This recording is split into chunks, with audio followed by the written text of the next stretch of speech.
Okay, welcome to the 49th episode of an Evolving Man podcast. Today, I'm really excited to be speaking to Dr. Helen Roche. Helen is an associate professor in modern European cultural history at the University of Durham. Her second book, The Third Reich's Elite Schools, A History of the Napolas, has recently been published by Oxford University Press. Her work has been featured in the press nationally and internationally, including appearances in The Times, The Guardian, the Daily Telegraph, and on the BBC and Sky News. Welcome, Helen. Thank you very much. It's a great pleasure to be here. Thank you. So I reached out to you. I think someone posted on Twitter last year, the Guardian article. And when I read it, it was like, oh my Lord, that's amazing.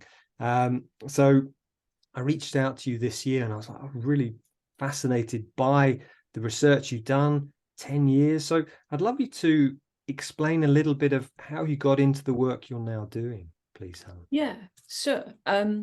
So yes, the book which has recently been published, it's a history of this specific type of Nazi elite school called the Napolas, which was short for National Political Education Institutes, but you can see why they might want to shorten it. And these were boarding schools generally for boys aged between 10 to 18 or so. There were 4 for girls, but they were more marginal. And the aim was that they would train future leaders of the Third Reich in all walks of life. So there was a lot of emphasis on pre-military training, but they weren't just supposed to go into the military. They might become academics or journalists or whatever was the idea. Although, of course, in practice, as World War II came along, most of them ended up going into the kind of officer class, the ones that were old enough. And I've been working on these schools on and off since 2009 or so, because, yeah, quite a long time. My PhD was not similar exactly, but it was looking at the influence of ancient Sparta on German military education in Prussian cadet schools, and then the Napolas, which were in some sense successor institutions to those military schools. And then through that, I got in touch with eyewitnesses, people who'd been former pupils at the Napolas, which in itself was pretty exciting. And I thought, well, it's ridiculous just to ask them about, ancient history teaching and stuff. Really, this is a once in a lifetime opportunity to ask them about just their life more broadly. And it was at that point that I thought, well, nobody's actually written a history of the Napolas, of these schools, which is insane when you think how popular the history of Nazi Germany is, and how rare it is to find an institution that hasn't had a million books written about it. So I thought, well, I know where to start with the archives. I've got all of these eyewitnesses. I'd got in touch with about 60 for the PhD, and then during the course of the second project, it snowballed a bit more. So I had about 115 in the end. Wow. That I'd either interviewed or corresponded with. And of course, a lot of them have now passed away or are too ill to speak to anyone. So it's kind of, you can only read it here, as it were. Yeah. Went to about 80 archives in Germany and Austria. And as we'll probably get to talking about, also in the UK, because these schools did exchanges with British public schools, and the Guardian article you're referring to was about that sort of shock horror. British public schools had exchanges or saw the Napolas as the Napolas used them as a model as well. So I suspect we're going to talk more about that, but hopefully that's a good overview for now. Yeah, that's brilliant. Thank you. Yeah, 2009, 13 years researching this. Yeah, and it's interesting. Please. Oh, I was just going to say, you know, I'm kind of moving on more to other things now and looking at fascism and Nazism in Italy and Germany during the interwar period more broadly. But I definitely have a real breadth of knowledge on this for sure. Yeah, fascinating. So, yeah, I'd love you to go into a little bit more detail about these Nazi boarding schools, the Napolas. You know, when were they formed? Why were they formed? And you know, what was their role in the rise of the Third Reich? Because interestingly, I'm listening to that interview yesterday, and you saying that a lot of historians said, well, the Napolas didn't have much impact, and you're saying, no, that's not the case. So I'd love you to go into a little bit of that, please.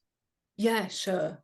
So they were initially founded right at the beginning of the Third Reich. The first free schools were actually a birthday present from the education minister to Hitler in 1933. So they opened around May 1933, and then gradually the system expanded, first throughout Germany, and then whenever Germany took somewhere over or occupied somewhere, they would tend to open them there. So in Austria, in the Sudetenland, and then even in what's now the Netherlands and Flanders and Luxembourg and present day Czechia and Poland as well. So from that perspective, they were seen as really important in the Third Reich's Germanization and kind of colonial project, if you like. And again, the British Empire was kind of seen as a model for that, you know, we'll take these children and have them as administrators of our own empire, just as the British Raj or whatever had done with the public schools. And there were a lot of competing interest groups who saw them as a potential tool for wielding more power. So they were run by the Reich Education Ministry for the most part, but Himmler quite early on saw an opportunity. He wanted to turn them into SS training schools and get his hands on them.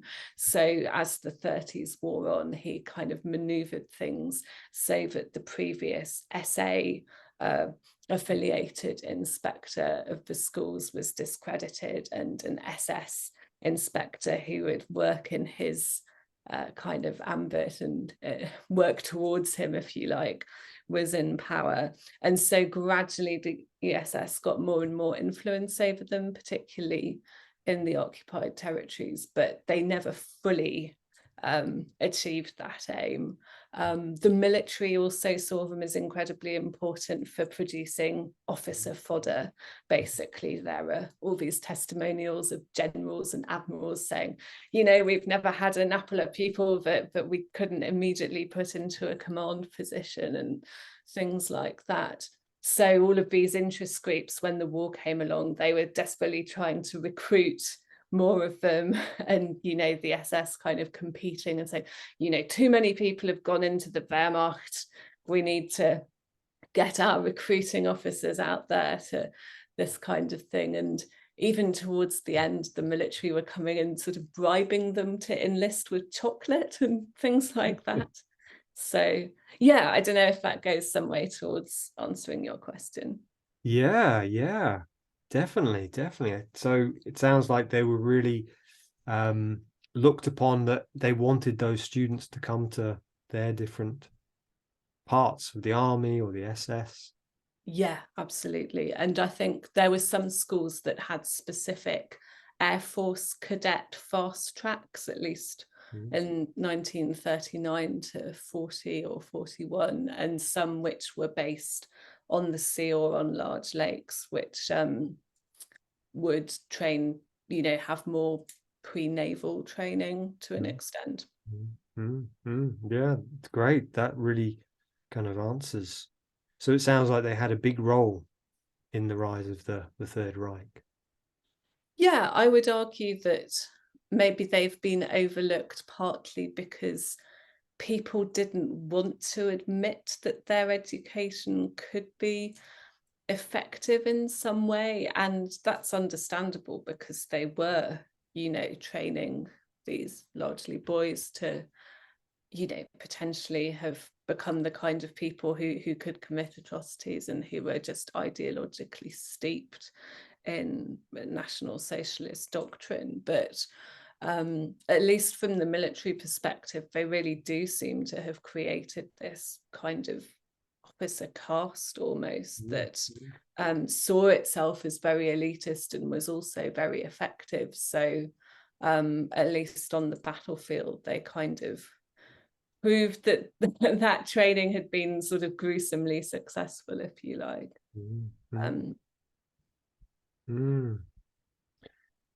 So listening to your interview yesterday, you mentioned that there was an article, I think, in one of the German newspapers saying the Napolas, the Italian such and such. So it almost sounded like that certain areas knew about the Napolas, but for others it was almost secret, or it wasn't that well publicized. Yeah, this is really interesting, actually, because there was a competing type of elite school called the Adolf Hitler schools, which were founded a bit later on in the 1930s by Robert Lai, who was the Reich organization leader, and Baldur von Schirach, the Hitler Youth leader.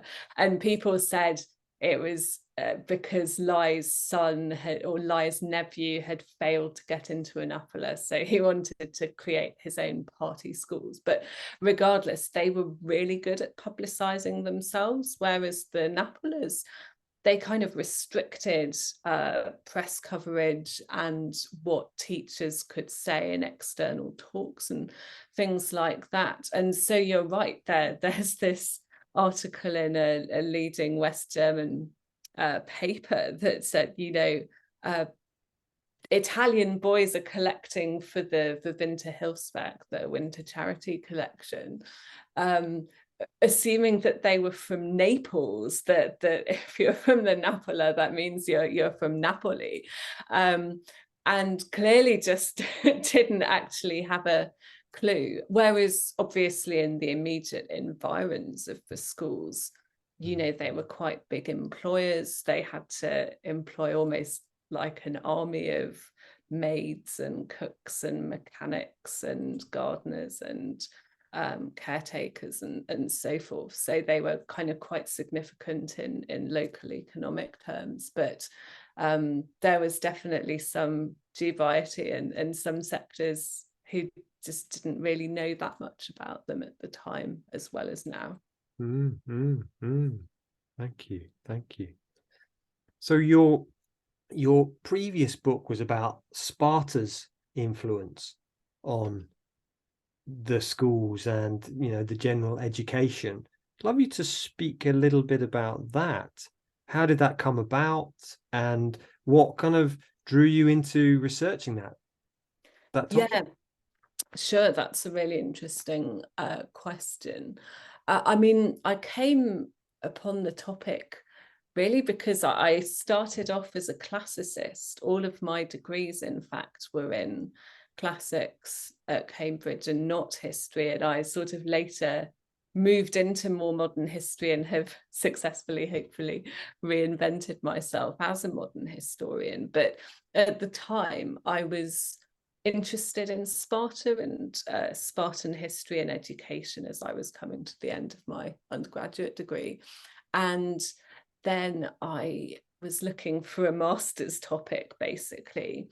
And I found this quote from Bernhard Rust, the Reich education minister, saying, "We must rear a race of Spartans, and anyone who doesn't wish to join our Spartiate community, can get lost," basically. And I thought, oh, that's interesting. I wonder if there's more of this kind of rhetoric and so forth in Nazi Germany. And it turned out that there definitely was. So the masters, I looked at this very specific textbook for the Adolf Hitler schools, those other elite schools I mentioned.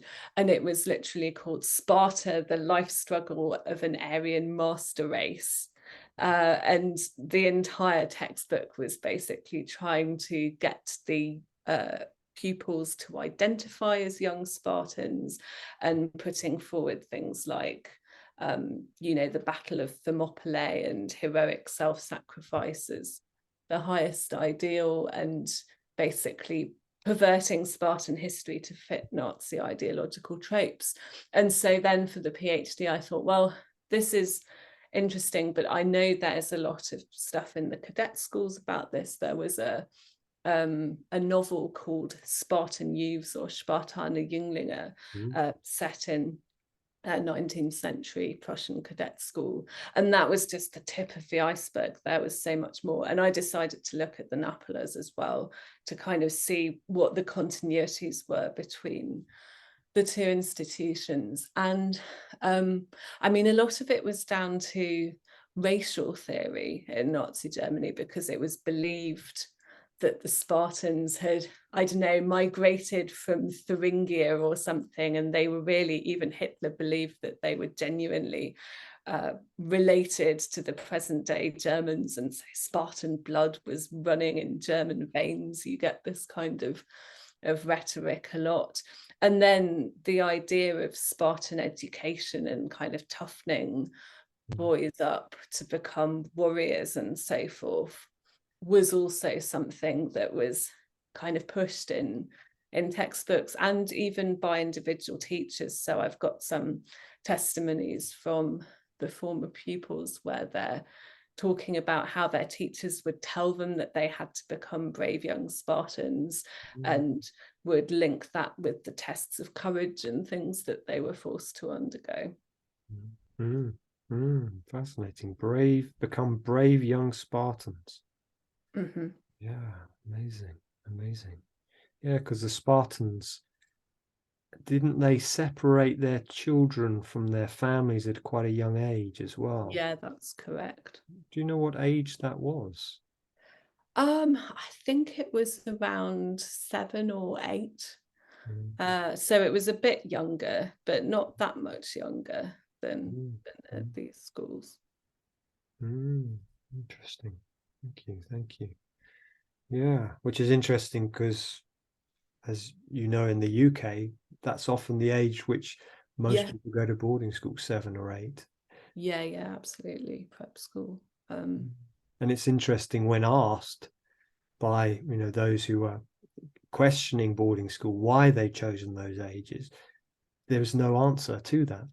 So it's interesting that that's similar, 7 or 8, the Spartans and their children. I mean, if I were to hazard a guess, I'd imagine it's a time when children are still perceived to be very malleable and will just kind of take on the ethos of the institution without questioning it so much, which perhaps as one gets older is less likely. But yeah. Fascinating. So, I guess the next question, which is kind of what sparked my interest when I read the Guardian article, is question 4, is this idea of what was the Napolas connection to the English and American boarding schools, and how much of an influence was the English boarding school model on the Nazi one? Yeah, that's a great question. So, yeah, there was this whole series of exchanges which went on from around 1934 right up until 1939. There were even exchanges scheduled for August 1939, which then didn't happen because of the worsening international situation. The US exchanges, I think, started slightly later in 1935. And the idea from the Napolas perspective was that they could basically propagandize and also forge connections, obviously, with potential future leaders in another country which was seen as friendly and, racially akin to Germany. So there was always that kind of racial perspective as well. And there was, if you like, a kind of facade of friendship and disinterested kind of amity masking these propagandistic aims. And the British schools certainly took this at face value. I would say it was naivety, really, rather than any form of malice that kind of led to these connections. But you know, some headmasters, a good example is A.B. Sackett, who was at Kingswood School in Bath, thought, you know, this could be a chance to influence the sons of senior Nazis by discussion and friendship. That's a quotation. So there were kind of different aims on both sides, and often the British participants and teachers were willing to hear the Nazi side of the question and wanted to be kind of even-handed. And of course, it's very difficult with hindsight not to utterly condemn that, but you know, we have to remember that at the time that the horrors of the Holocaust and so forth were still in the future. So it's kind of interesting to try and get back to a point at which it might have seemed okay to have these kinds of connections. Yeah. Thank you. So, I mean, what did Hitler, or, you know, the education minister, feel that he could learn from these English schools? Because again, in the talk you gave that I was listening to, you mentioned that there was 3 keys that these boarding schools were formed on. So what did Hitler feel, right, this is what I can learn from the main sort of driving force here was August Heismeyer, who was this SS officer that I mentioned. He became the second inspector of the Napolas, and he had this model of total education, and he saw as models for that not just the public schools, but also things like the Prussian Cadet Corps, Jesuit schools, and Sparta as well, he often brought up. And I think there were a few things that he saw, particularly in the public schools, as important. One was the character forming, this idea of the gentlemanly ideal was something he thought they could translate. Then there was the hierarchy, that you had the headmaster kind of right at the top, and then people like housemasters, and then hierarchies of, you know, prefects and so on within the school, which to an extent we find mirrored in the Napolas. He saw the headmaster as a, quote, Führer personality, and made that kind of analogy, which I think the Telegraph article picked up on and used as a headline, which was quite funny.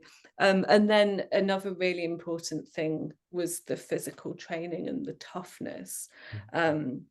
So there's a quote from this pamphlet that he wrote where he talks about the public schools a lot, and said, even those boys who sometimes seem to be real slouches possess an extraordinary inner toughness. They are trained to bear pain without flinching. So that was his idea of what the British public school system created. And then the other thing, which I guess I've touched on previously, is the idea of training leaders and administrators for empire.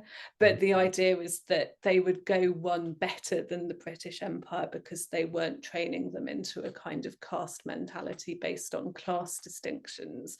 And that was the really big criticism that he had of the public schools, was that it was such a class-based system.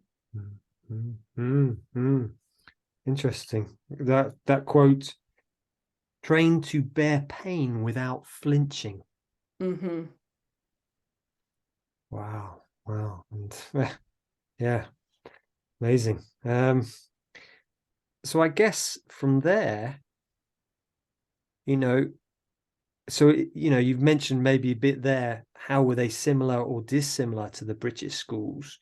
I mean, because there was also a quote I read, and I didn't write it down, but about something, that was it, the August Heismeyer quote there.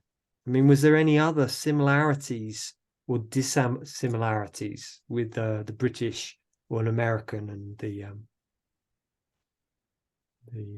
Napolas? Yeah, that's a good question. I mean, I suppose one of the things that is perhaps less similar is the fact that there really was this thoroughgoing ideological indoctrination. I mean, you might want to claim that of its essence, the kind of public school system also indoctrinates certain things, but you know, the idea was that these boys were going to become, you know, fully fanatical Nazis who would do anything for the cause, and they had specific national political instruction and stuff like that. I mean, one of the things that superficially appears quite similar is the physical training. They at the Napolas did a lot of cross-country war games, and you know, you would have massed battles between groups of boys wearing threads around their arms, which were life threads, and if you were dead, basically, if somebody tore your thread off, and they'd enact kind of potentially historical battles or things like that. And they even had all of the schools come together once a year for what were basically military maneuvers with incredibly wide-ranging war games that generals and members of the government would actually come and watch and sort of see how they were being trained. But a lot of the former pupils maybe slightly disingenuously say, oh, well, you know, this was just like the Scouts, or it was just like CCF or something. And obviously there are parallels, but I think at the Napolas, again, the pre-military training, it was more far-reaching, and you couldn't not take it seriously in a way. Yeah. It wasn't. I can remember doing a cross-country run at my boarding school, and it was like, oh, I was injured, so I just the people at the back. I was like, oh, let's do a shortcut. Whereas I imagine everyone would have got in trouble. Yeah. I mean, yeah, you can imagine a teacher saying, oh, you know, you have to be a Spartan and keep on running regardless of your pain, kind of thing. I mean, one of the interesting things that I found doing this research is that I went to boarding school myself, though obviously in the 90s and early 2000s, and trying to parse the things which are common to every boarding school in experience, you know, the kind of things that you would find because it's a total institution, essentially. Not that I'm saying that my school was anything like a Napola, but things like homesickness and potentially cruel house staff and things like that you're going to potentially find in any school of that nature. But then there are certain things which are very specific to the Napolas, and I think I'd almost say an advantage of coming from that background myself is that I can see more clearly which are the specifically Nazi elements and which are maybe common to the boarding school experience more generally. Thank you. Yeah, Joy Shavrin, who I'm going to be meeting this weekend down in London, doing some filming, and she mentions the ABCD of boarding school syndrome. I don't know if you've read her book. It's a wonderful book. That's it. This one here, right. Boarding school syndrome. And she calls this the ABCD, and the A is abandonment, B is bereavement, which is her word for homesickness. We're kind of bereaved. C is captivity. The idea, she talks about Stephen Fry, and I was actually quoting Stephen Fry in a video I did last week, saying that he said, oh, prison was easy when he was arrested when he was 18. He says, prison was easy because I went to boarding school. He says, I'm not saying boarding schools are like prisons. He says, but prison is like boarding school. You're like, wow, okay, interesting. So that's the captivity. And then the D is dissociation. Yes, right. We have to dissociate from our emotions. And, you know, maybe what Heismeyer is saying about the ability to train to bear pain without flinching, that ability to dissociate. So maybe that's a common thread. I mean, certainly what you learn of the kind of bullying that happened at the Napolas, where, you know, older boys are potentially picking on younger ones, or just that there's this kind of pecking order that's decided by who's proving themselves to be strong or not.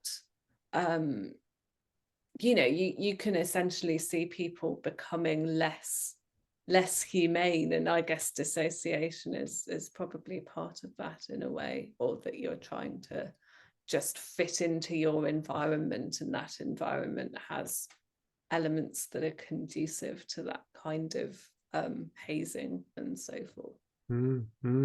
Yeah. So I guess the last bit on that question is, could another similarity be between the English and the Nazi school be the connections? Did the Napolas, once, you know, the contacts, they kind of left school, but then it was like they knew people in all areas of the Third Reich. I was at school with him, so it's kind of that networking. Yeah, I mean, I think that we find that happening more with the US exchanges, just because they lasted for about 6 months. They involved fewer pupils as well, because they had to, you know, cross the ocean on liners and so forth. But you know, the US boys and the Napola pupils who went there, they were spending this appreciable amount of time in the other environment, whereas the British exchanges tended to be just, you know, 2 or 3 weeks or something, so it was less intense. But I've come across a lot of stories of later on in the war, Napola pupils coming across, perhaps particularly in 1945, like as everything's winding down in the aftermath of the war, and meeting people who they knew, their opposite numbers, as it were, in the US armed forces, and even, you know, being used as interpreters or translators or something, because there's this connection. Or, you know, maybe trying to escape from a POW camp and write to people that they knew, because some of them were prisoners of war in the US as well. So I find that quite interesting. Thank you. So you spoke about just a moment ago about this character forming, which is interesting, because I spoke to Petter Sandgren, who's a professor of education in Stockholm, talking about this. One of the key things in boarding schools across the world is this character forming. And you mentioned that was one of the things that the Nazis were interested to learn from the British schools. So what were some of these character forming traits maybe they idolized and they wanted to get from England? What were they specifically? And how did that manifest in Nazi Germany? I think so. There are sort of two sides to it, I think. And one is perhaps what we've already touched on, the kind of toughness, the willingness to engage in kind of harsh physical activity and so forth, which Heismeyer saw as important. But then also this idea of the gentleman, of fair play, of a kind of inculcation in a code of values, that was also seen as valuable. So you've almost got two different strands coming together there. And again, you know, it might seem a bit strange that they want to import the ideal of the English gentleman into the Third Reich, and obviously it's not going to survive unscathed. But that they saw that kind of ability to get along with people in different environments and so forth, but that's something that can be useful if people want to basically be the ambassadors of the Third Reich, which they were often seen as. One of the things, this is slightly tangential, but that's really interesting, is often when they were picking participants for the US exchanges, they would particularly pick the ones that seemed, more urbane in a way and more tactful, because they thought that was necessary when interacting with their British counterparts. And then I think for the US ones, they were also particularly concerned to show off their sporting prowess. So they wanted people who would be able to play for the first teams of their schools and things like that, which did also happen. You mentioned somewhere I read, possibly also in your talk, about some of the other character forming things of getting them to jump out of a third-story window and going into the Baltic Sea. Without being able to swim. So what we're talking about here, this is something that you would have to do if you wanted to become a pupil at Napolas. So it was part of the entrance examination, basically. Now, this examination as a whole, it was pretty grueling. It was generally a week long, and you would have, academic tests and, being observed while doing physical stuff, but you also had these Mutproben, or tests of courage.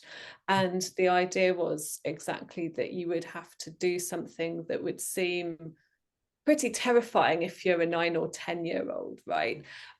So jumping from a balcony, like 3-story balcony, and just hoping that there would be a blanket beneath to catch you couldn't see, or if you weren't a swimmer, jumping from a high diving board, this kind of thing. Or in one case, yes, in the Baltic Sea, when it was also freezing. And the idea was that if you could do this without hesitating, you had the right kind of character and essentially would obey orders without question. And if you hesitated, then you weren't the kind of boy that they wanted to have at the schools.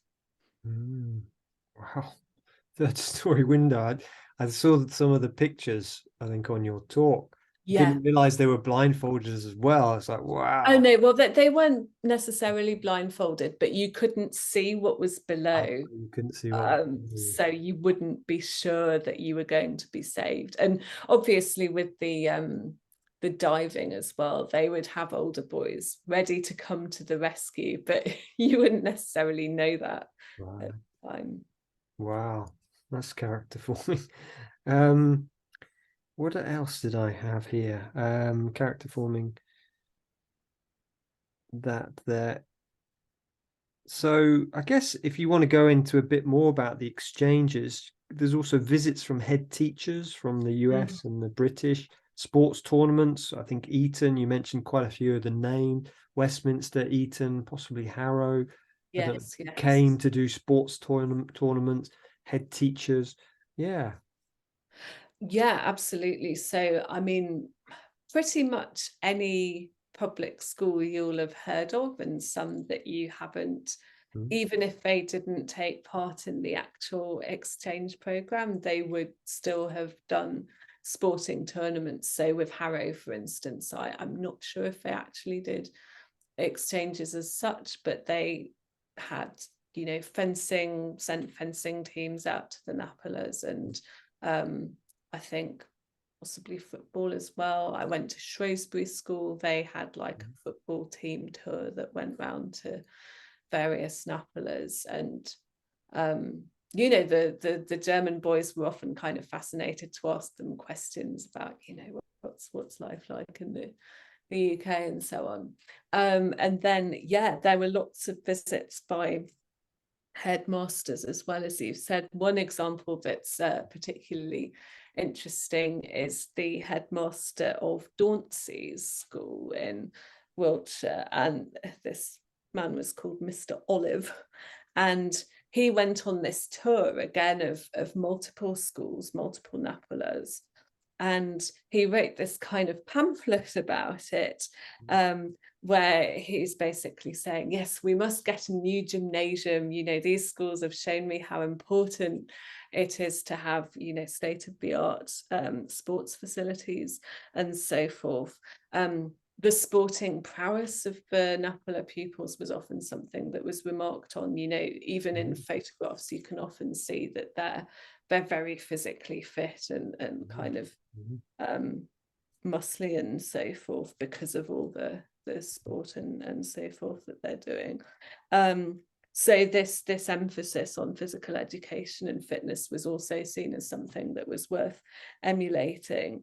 And also the curriculum was broader than was often the case in British schools at the time. So it was seen as good that there was less specialism in the Napola academic curriculum, and that maybe this was something that British schools could learn from.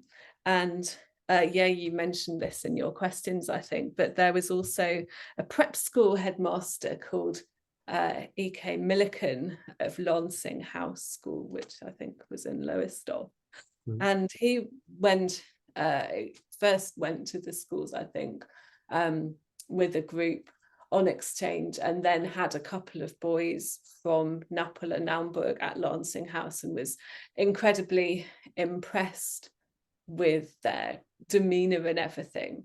And he actually wrote this entire article for the Association of Preparatory Schools newsletter or journal, where he was saying, you know, we've had this amazing experience with these exchanges with the Napolas, and I would be happy to put any prep school head in touch with them, and basically proselytizing for, you know, this isn't just public schools, this is prep schools with younger boys, kind of 11 to 13, who would be participating. So potentially even more susceptible to the propaganda, maybe.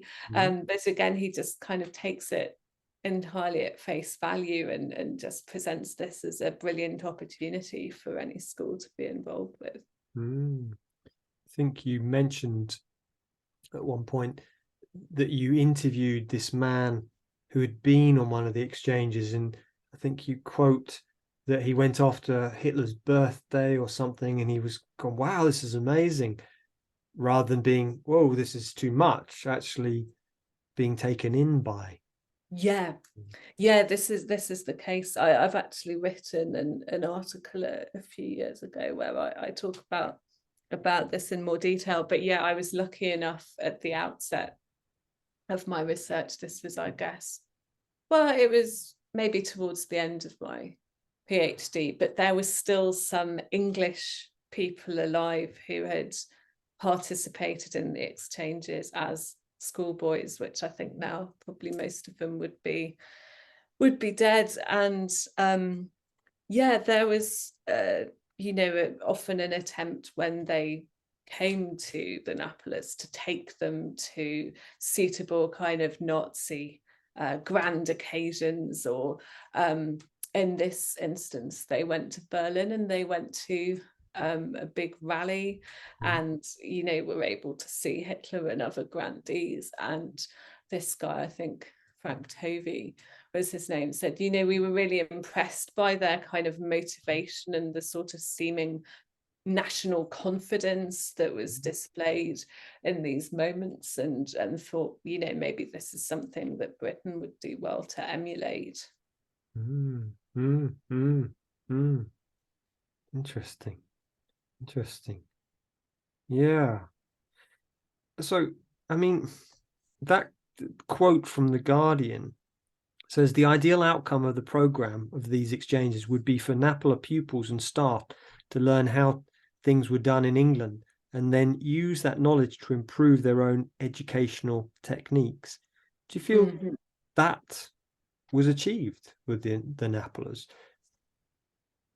Yeah, that's an interesting question. I mean, I feel like in some senses, the attitude that they went to the exchanges with, perhaps not Heismeyer, who's you know, in overall charge, but the teachers and pupils, is that they're almost going to Britain to kind of see what they don't want to be like themselves, and very much emphasizing the positive within Germany, and seeing the UK as kind of a negative foil, which will come to make them love their country more. You find these sentiments in various sources, including kind of CVs that they write at the end of their time at the schools. But I think there were definitely aspects of it where they did see things that, you know, might be useful, but it's harder to tease that out from the sources, perhaps. Yeah. And did you find with those who did go, like Frank, who came over, did you say Tovey? Yeah. How were they treated? Were they bullied, these English people, or were they shown respect and people were cordial with them? Yeah, I think generally the reception was pretty friendly, maybe a bit of friendly rivalry, particularly when it came to sports matches and things like that. Although there were a couple of instances. There was another gentleman that I interviewed called Alan Groves, who was at Shrewsbury, and he said there was one incident where they got reported by the maids because they'd turned a portrait of Hitler in their dormitory to face the wall, and, you know, were told off for that, and that they might be told off for not folding their uniforms neatly enough, and, you know, just that the discipline that they were used to was not as extreme as at the Napola, and some of them also resented the fact that they were being treated as if they ought to be subject to this discipline. Fascinating. Yeah, to turn the picture of Hitler against the wall and to be reported. Wow. So the question 8, kind of this idea of how many of the alumni from these schools went on to prominent positions in the SS and the Third Reich. Yeah, I mean, in some ways it's difficult to gauge exactly, because obviously only a few classes actually graduated from the Napolas, and those that did very soon, you know, ended up as part of the war machine, and so they did much more overwhelmingly then go into the military when they graduated, and also at younger and younger ages. So by the time you get to 1944, 45, you're getting 16-year-olds being called up into paratroop regiments and things like that, and even the younger boys in their mid-teens being forced to man anti-aircraft cannons and things like that. But yeah, I think certainly if we look at the military side of it, we can say, well, they were very effective. They were going into these kind of officer level positions and generally distinguishing themselves. There's this piece of like memorandum that Heissmeyer sends to his superiors in the Reich Chancellery, where he lists the unconscionable number of military decorations that both staff and pupils have got. So sort of, you know, X thousand have got the Iron Cross in gold, and you know, X hundred have got the Iron Cross with oak leaves, or you know, whatever it might be. And then how many have been killed in battle, how many have been missing, and so forth. And when you think about the proportion of graduates of the schools, it's pretty horrific to work out how many of them are just dying, often, you know, and even in the first few years of the war. So in terms of going into the SS, yes, quite a lot of them did go into the SS, although that's something that alumni now sometimes like to obfuscate. And that's been one of the interesting things about, you know, doing interviews with former pupils, is the kind of narratives that they tell about their time at the Napolas, you know, may have these kind of exculpatory impetuses, you know, maybe consciously, maybe subconsciously, which you just have to be aware of. So you get a lot of them saying, oh, nobody in our class wanted to go into the SS, nobody joined the Waffen SS. And if you look at the statistics, you can see that at least in the classes that did leave, you know, there's definitely a significant proportion who are going into those roles. Mm, mm, mm. And I think I heard you speak at one point about after the war as well. There Mm-hmm. seemed to be people were still wanting, maybe it was in East Germany, I think you Yes. people were still wanting people who'd been to the Napolas. Yeah, so in both East and West Germany, there was this kind of knowledge that Napola pupils would make good military commanders. So one of the people that I was in touch with was a former NATO commander-in-chief for Central Europe, and another one was like a high-up general in the Bundeswehr. But there were also former pupils who were recruited into the National People's Army in the GDR. And, you know, so even though the East German authorities officially, they're not going to want to have anything to do with them, and lots of former pupils did conceal the fact that they'd been to Napola if they did end up in East Germany. There's still a tacit acknowledgement that the training has uses that the communist state, that the army of the communist state can also put to good use. Mm, mm, mm, mm. Thank you. Interesting. So you mentioned question 9, private school headmaster and the embodiment of the Führer principle earlier on. I mean, I can't remember where I read this, which article, or maybe where I maybe heard you say, or someone asked the question.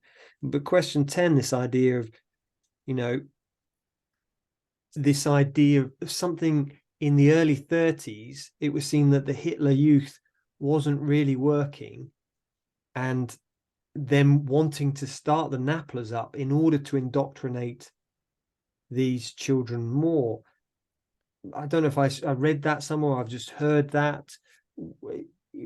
Could you speak to that a little bit? Yeah, sure. I wouldn't go so far as to say that, you know, that the idea was that the Hitler Youth wasn't working, but that I would say that the Napolas were kind of a level above, just because if you're trying to indoctrinate like the entire youthful population of a country, you're going to have lots of people who are skeptical, who are kind of just going along because they have to, who aren't going to take the, I don't know, physical exercise aspects of it or the war games that seriously. They didn't have as many resources to indoctrinate or do kind of high level physical training. So I'd say you can almost see what the Napolas had to offer as an apotheosis of the kind of thing that the Hitler Youth would have liked to instill in every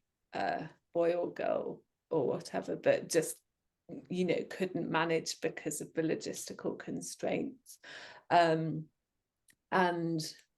yeah, I mean, from that perspective, the Adolf Hitler schools, which I mentioned before, they were explicitly Hitler Youth schools. They were there to train party cadres very specifically. I think there might still have been a little bit of leeway, but the idea was really, yeah, you know, we're training party men. And they kind of didn't really get going.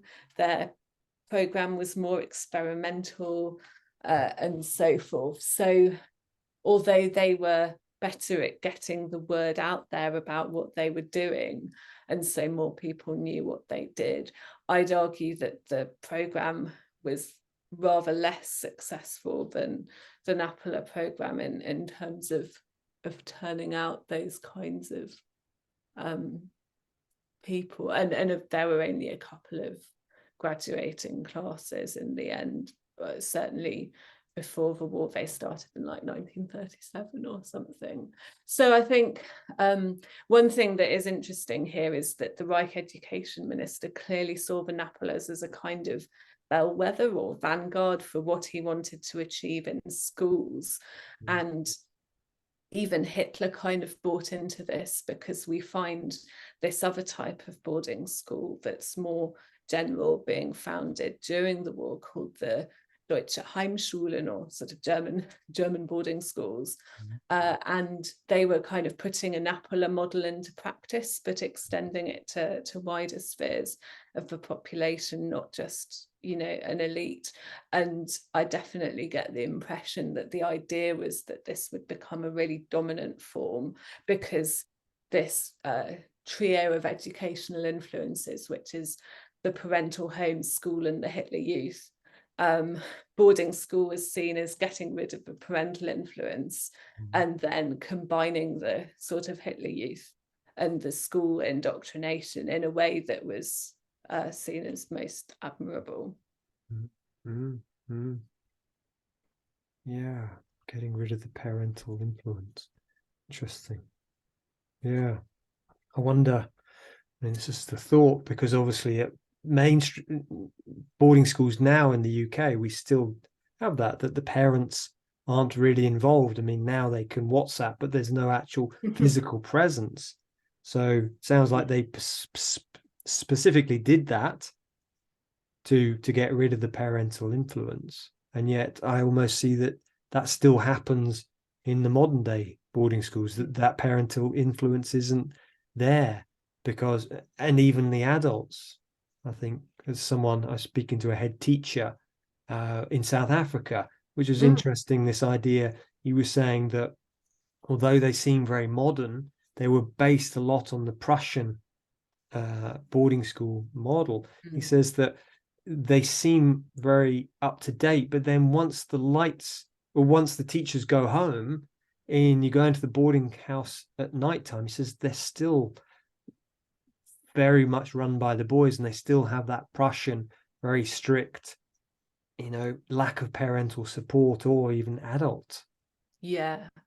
I mean, one interesting thing I found when I was, you know, comparing the Prussian military schools from the 19th and early 20th century and the Napolas, was that, you know, if hazing was bad at the Napolas, it was just obscenely bad at the cadet schools, that the amount of bullying and really sadistic behavior, you know, was definitely more marked, which is kind of interesting. And if you look at the sources, there are just these sort of terrible instances of people who get, you know, punished by their whole class, and something happens, like they're put on a desk and sort of rotated on top of this inkwell, and then the inkwell kind of perforates their stomach or something. But you know, just really, really terrible things, which you know, what happened at the Napolas, definitely bad things did happen, but perhaps paling a little in comparison. There was more oversight, more control by staff.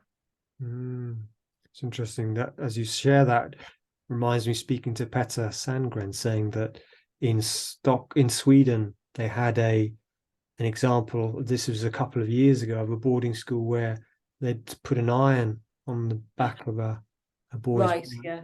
And, you know, it wasn't closed, but there was a lot of inquiries into what was happening. Yeah. Similar kind of those types of things happening even in modern day schools. Yeah, I mean, that there are definitely analogues to that in the cadet school sources, for sure. Again, haven't come across anything that extreme in the Napola as far as I can remember. So we're just coming towards the end. I guess from listening to you speak yesterday, I'd love to read out some of your words. And when you were saying them, I was like, you know, how could we link that into current day? It was kind of 26 minutes on that interview, that is it Wiener Holocaust, Wiener Library, yeah. Wiener Library, and it says, the history of education and the history of childhood and youth, which is sometimes seen as subsidiary by some scholars, you know, and not real history, are completely crucial to understanding the political, cultural, and social history of any regime or society.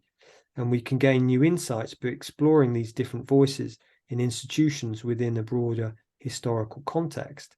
I found that fascinating. I was wondering if we could kind of bring that into almost nowadays, as we shared before we began, this idea that I think Nick Duffel, someone sent it to him saying that 52 out of 92 either of our current global leaders have been to English boarding school. So, Donald Trump, Mark Zuckerberg, these people have been to boarding schools. So I'd love you to maybe just expand a bit on that. Yeah, sure. I mean, one of the aims that I had for the book as a whole really was to show people that, educational history and the history of childhood and youth really shouldn't be on the margins, where it kind of often gets pushed in disciplinary terms. At least it's kind of seen as, oh, well, it's just children, it's not that important. But when you think about the fact that these people are the citizens, and certainly in this case they're being groomed to be the leaders of the future, who are going to have immense influence on political, economic, social developments, that you have to sort of seek explication of the man within the child, perhaps, or that you have to see the system as something that's really contributing to broader social and political movements, and you just can't overlook it. It's really crucial. And certainly, I guess, if we look at the UK at the moment, whole series of prime ministers and cabinet ministers, being Etonians and Moravians and whatnot. I would say, you have to look at how they've been socialized to understand some of what's going on, and particularly attitudes to class, I guess, in this country. Rishi Sunak saying, oh, well, yes, no, that this video that was revealed there is like, well, yes, no, I don't really know any working class people or whatever. Well, then it's not really surprising if he comes out with something saying that, oh, we're going to take away funding from underprivileged areas and give it to people like the good burgers of Tunbridge Wells. Like, that's kind of inherent in the way that education works, almost. So it's not surprising. But if we want to effect change, then we have to look at this really seriously, I think. Yeah, I so agree. Nick Duffel's book, this one here, there's another amazing book, Wounded Leaders. Oh, interesting. And it's like a psychohistory, and it is incredible. I mean, as you can see by my many post-it notes. It's incredible, talking about again bringing his work together. So I do feel it's something we need to be exploring. What might that impact be? But I think that's also why the work that you're doing is so interesting and important, because it comes at it from a slightly different angle, but you can fit these angles together and come up with something really interesting. Yeah. And I was speaking to a journalist, Matthew Green, last week, which went live, and he worked for Reuters and the Financial Times, and he read Nick Duffel's book before we spoke, and he talks about this idea of trauma and how we can link in issues with this world currently with the trauma of our leaders. And we're just having a discussion about that. So I think it's great that we're now able to talk about this and go, and I think your work's amazing. Really being fascinated listening to it, and so thank you. Oh, well, thank you. I mean, it's just such a pleasure to kind of share it as well with people who are interested in it. So when we before we began, mentioned about the book. So if people are interested in reading your book, they can buy a copy, although it is quite expensive. I'm hearing that if they email you or connect to you and just say, yes, I really want to read this, it's fascinating, then your publisher might well go, right, let's Yeah, do a I quick think version. if they specifically say, I'd like to buy a copy, but it's too expensive, because Oxford University Press, they're thinking about doing a paperback edition, which I am very, very keen to promote. I would like my work to be affordable. But anything that I can put into the dossier to kind of help smooth that process would be great. So yeah, do contact me if you would be interested. Okay, great. Are you happy I put your email in the description so people can Sure. email, or just go straight to Durham University to? Yeah, I think my email's also on the Durham University webpage, so people will be able to find me. Okay, great. Well, thank you so much for your time today. I've really found it fascinating, and I've had this quite a bit recently. Going, oh my God. There's definitely that reading and listening to you talk and present. So thank you, Helen. Oh, well, thank you. No, it's been the greatest of pleasures. Thank you. Okay, bye-bye.